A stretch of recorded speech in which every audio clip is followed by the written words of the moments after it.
Hello viewers, তো আজকে সকাল সকাল খাসির মাংস নিয়ে চলে এসেছি। আজকে ছুটির দিন ছিল।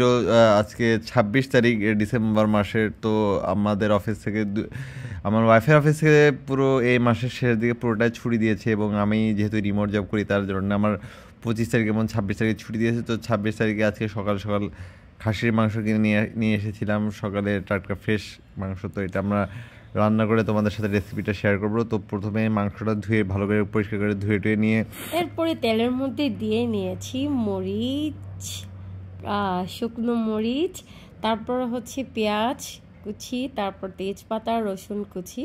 এটা এটা একটু কালার চলে আসা বলতে তেলের মধ্যে যদি কিছুক্ষণ রাখা হয় এটার কালারটা একটু ডিফারেন্ট হয়ে যায়, সেটা হয়ে যায় ব্রাউন কালার। ঠিক তখনই দিয়ে নিব অন্যান্য মশলাগুলো। আর আজকে রান্নার কাজে আমাকে হেল্প করছে আমার বর, যেহেতু আমাদের হেল্পিং হ্যান্ড বাড়িতে গিয়েছেন, আমাদের এখন অন্য কোনো ওয়ে নেই। আর এটার জন্য প্রথমে মরিচ, তারপর জিরা, ধনিয়া এগুলোর যে গুঁড়ো সেটা একটু পানি দিয়ে মিক্স করে নিয়েছে, যাতে করে এই আগের মশলাগুলোর সাথে খুব সুন্দর করে বয়েল হয়ে যায়। আর আমি আমার বরকে বলছিলাম যে আমাকে একটু হেল্প করো। সে প্রথমেই আমাকে বলে যে আমি একটু করে ভয়েস দিব, একটু করে কথা বলে আমি তোমার উপরে ছেড়ে দিয়ে চলে যাব, আমি কিন্তু রান্না করতে পারবো না। তখন আমি অনেক রেগে গেলাম, কিন্তু হ্যাঁ, রেগে গেলে তো হবে না, আমার কিন্তু মাটন কারি ভীষণ পছন্দ। সো আজকে রান্নাও করব, খাবও বটে।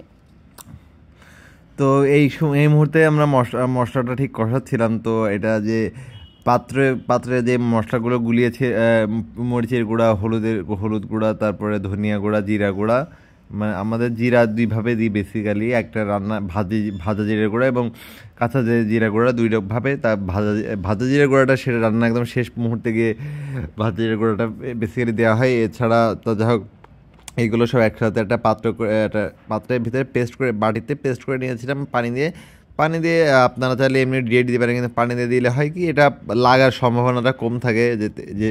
যেহেতু পাত্রে অনেক সময় মশলা কষানোর সময় লেগে যায়, যার কারণে মশলাটা আমরা একসাথে পানি দিয়ে পেস্ট মতো করে দিয়ে দিই। সব মশলার সাথে লবণও দেওয়া হয় অনেক সময়, আবার অনেক সময় যদি ভুলে যায় লবণটা, তাহলে পরে গিয়ে অ্যাড করি। যাই হোক, এটা কোনো ইস্যু না, এক সময় দিলেই হচ্ছে, এটা হচ্ছে মেন কথা। এটা আমি হচ্ছে এই থিওরিতে বিশ্বাসী।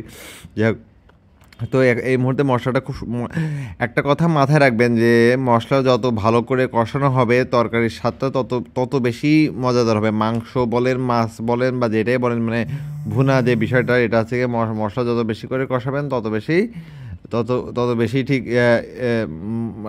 তরকারির স্বাদটা ঠিক ততটাই ভালো হবে। তো এই মুহূর্তে আমরা লবণটা অ্যাড করলাম।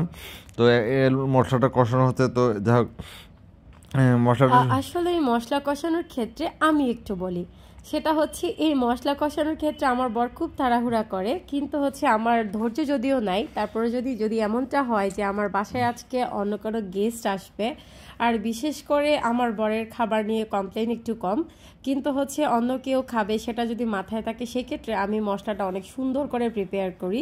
কারণ মশলা যত ভালো হয় রান্নাটা ঠিক ততটাই মজা হয়। এখন দেখতেই পাচ্ছেন কি সুন্দর কালার চলে আসছে। এরপরে আমি এখানের মধ্যে মাটনগুলো দিয়ে নিয়েছি। আর হচ্ছে বরকে বলছিলাম যে ক্যামেরাটা একটু ধরো, কিন্তু তা না, কারণ হচ্ছে আমার বর এক কাজের ভিতরে 10 কাজ খুঁজে পায়। যাই হোক, যেটাই হোক না কেন, আমি আজকে ভিডিও করেই ছাড়বো এবং খুব মজা করে রান্নাও করব। আর আজকে রান্নাটা যেহেতু হচ্ছে আমার ছোটোখাটো একটা প্ল্যানিং আছে, আমরা দুপুরে একসাথে লাঞ্চ করব। সেটার জন্য আমি একটু খুব বেশি কষাচ্ছিলাম, কারণ হচ্ছে ওই যে বললাম, যদি কোনো গেস্ট আসবে বা আমার বাবার বাড়ির কেউ আসবে, এরকম কোনো কিছু থাকে, সেই ক্ষেত্রে আমি একটু বেশি সুন্দর করে রান্না করার ট্রাই করি এবং ভয়ে থাকি যদি রান্না মজা না হয়। তো সেটার জন্য আমি মাটনগুলো দিচ্ছিলাম এবং একটু ভয়ে ভয়ে ছিলাম যে আসলে রান্নাটা কেমন হবে। তারপর আমি শিওর ছিলাম যে রান্না মজাই হবে, কারণ হচ্ছে আমি মশলাগুলো অনেক সুন্দর করে কষিয়ে নিয়েছি। আর দেখতে পাচ্ছেন এখন মাংসের সাথে আমি এটা একটু যাতে ভালোভাবে মিক্স হয় সেটার জন্য স্পুন দিয়ে একটু নাড়িয়ে দিচ্ছি। এভাবে করলে সে মশলাটা সুন্দর করে ঢুকে যায়।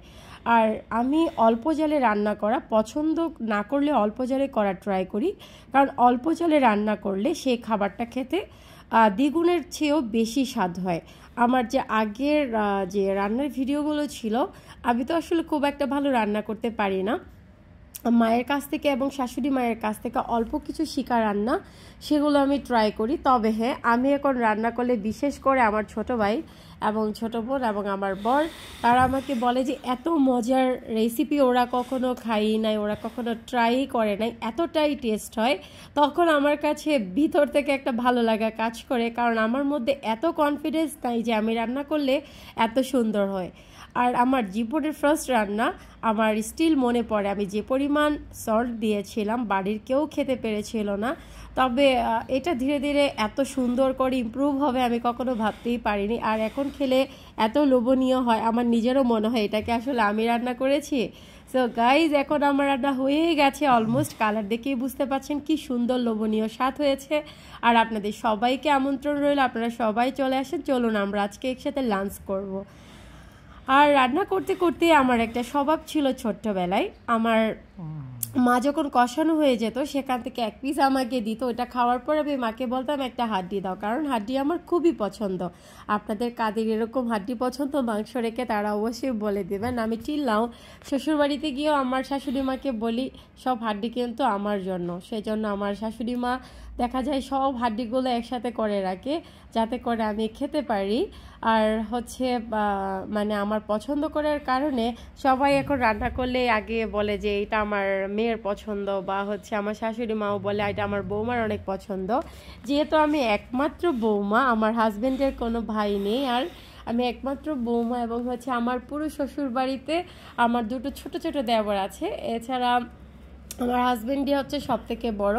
আমি শুধু মানে একমাত্র বৌমা না, বড় বৌমা, সেজন্য আমি সবার খুব আদরের। কেউ কিছু রান্না করলে সবার আগে আমি কিভাবে পছন্দ করি, আমি কিভাবে খাবো সেটাই বেশি দেখে। তো এখন দেখুন আমার রান্না অলমোস্ট হয়ে গেছে, মানে কি পরিমাণ লোভনীয় হচ্ছে। সো আমার চ্যানেলটা